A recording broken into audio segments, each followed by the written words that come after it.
The day I caught my stepfather naked on top of my younger sister was the day something inside me died. Her school uniform was torn. She was crying. And the worst part? When I told Mom, she looked me in the eyes and said, "Don't destroy my home, Ada." Before he became our stepfather, we used to call him Uncle Ben. He was Mom's friend from church, always smiling, always buying us biscuits and gala. At first, we liked him. After our father died in a car accident, everything changed. Mom became quiet, always crying. Then Uncle Ben started coming around more often. He would fix our generator, help pay our school fees, and even gave Mom money to start a provision store. 6 months later, he moved in. "He's helping us," Mom said. "Show him respect. He's the man of the house now." We tried. We really did. I was 16 the first time it happened. It was during NEPA blackout. Mom had gone to night vigil. My younger sisters, Nkem and Chioma, were asleep.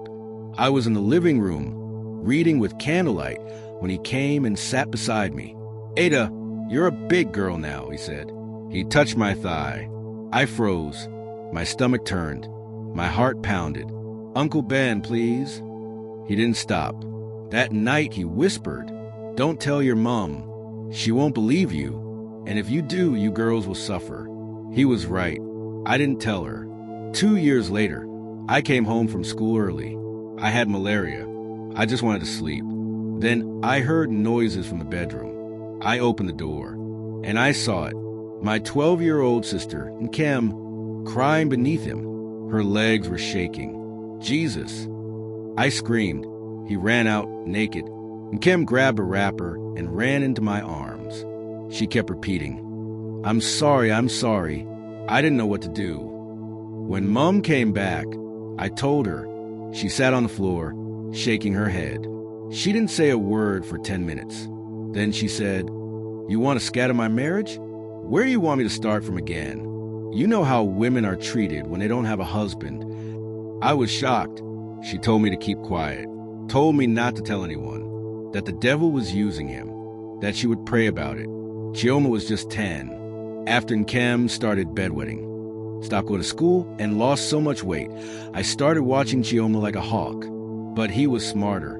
He waited until I left for NYSC camp. 3 days in camp, Chioma called me, crying. She didn't say much, just that she wanted to stay with me. I applied for redeployment immediately and brought her to live with me. One night, she opened up. Her words still haunt me. He told me it was a game, that all big girls played. I didn't cry. I couldn't. I took a leave and went home. I called a family meeting. Mom, Uncle Ben, my aunties, uncles, and a few trusted elders. I made sure Chioma and Kem were not there. I spoke. Uncle Ben laughed. Mom was shaking, not in anger, but fear. "Ada, please. We've gone far. Let it go. Let sleeping dogs lie." My uncle stood up and said, "If this is true, we will not cover it." Uncle Ben ran away that night.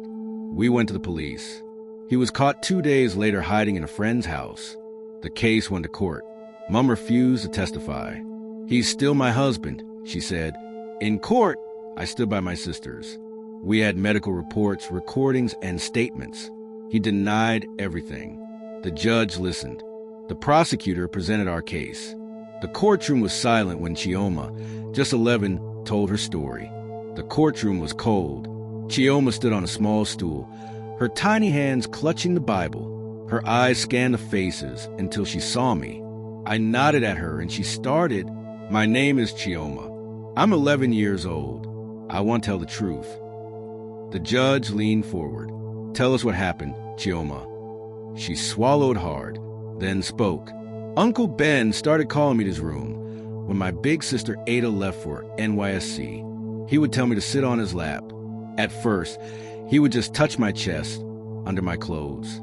Then one day, he removed my pants and said he wanted to show me something that all big girls do." She paused, tears sliding down her cheeks. I told him it hurt, but he said if I cried, he would beat me. And he beat me. My back was bleeding. After that, I stopped eating. I used to hide under the table when I heard his voice. He said if I told anyone, I would die. I thought I was going to die.